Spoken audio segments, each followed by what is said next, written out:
കണ്ണോടെ കണ്ടപ്പോൾ കണ്ടെത്തി ഞാൻ 1000 താരകൾ പൂത്തുവെന്ന്. പാട്ട് കേൾക്കുന്നേ കണ്ടറിഞ്ഞൂടെ പാട്ട് കേൾക്കണമെന്ന്. നിങ്ങളൊക്കെ ഈ സമയത്തൊക്കെ ഈ മൊബൈലിൽ ഇതിലേക്കല്ലേ പാട്ട് കിട്ടുന്നത്. നമ്മളൊക്കെ പാട്ട് കേട്ടൊരു സാധനം ഇവിടെ ഇരിക്കുന്നുണ്ട്. 1987 നമ്മളെ മാമൻ കൊണ്ടുവന്നൊരു സാധനമുണ്ട്. അതിട്ടാണ് നമ്മൾ പാട്ട് കേട്ടിട്ടുണ്ടിരുന്നത്. ടി വിയിലാണ് ആ പാട്ട് കേട്ടിട്ടുണ്ടിരുന്നത്. നമ്മളൊക്കെ ടി വിയിലാണ് പാട്ട് കേട്ടിട്ടുണ്ടിരുന്നത്. ഒരു സാധനമുണ്ട്, അത് കണ്ടിട്ടുണ്ടോ? റേഡിയോ എന്ന് പറയും. ഓ, റേഡിയോ.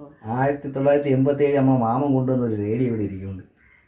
പിന്നെ 1987 റേഡിയോ അല്ലേ ഇവിടെ ഇരിക്കുന്നത്?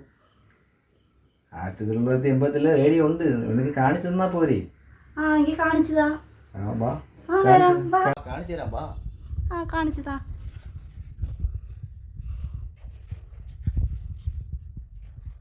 ഇപ്പോഴും പാട്ട് കേൾക്കുന്നു. 36 വർഷം പഴക്കമുണ്ട് ഇതിന്. ഇപ്പോഴും പാട്ട് കേൾക്കും. നമുക്കൊന്ന് ടെസ്റ്റ് ചെയ്ത് നോക്കിയാലോ? ടെസ്റ്റ് ചെയ്ത് നോക്കാം. പാട്ട് കേട്ടില്ലെങ്കിൽ എനിക്ക് ഡയറി മിൽക്ക് വാങ്ങി തരണേ.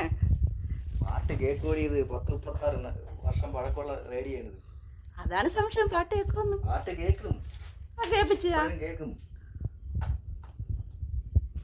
ഇതിൽ പാട്ട് കേട്ടാ നീ എനിക്ക് എന്ത് മേടിച്ചു തരും? ഇത് 10-38 വർഷം പഴക്കമുള്ള പാട്ട് കേൾക്കൂലെന്നല്ലേ നീ പറയുന്നത്? പാട്ട് കേട്ടാ ഞാൻ ഒരു ഷർട്ട് വാങ്ങിത്തരാം. പാട്ട് കേൾക്കുന്ന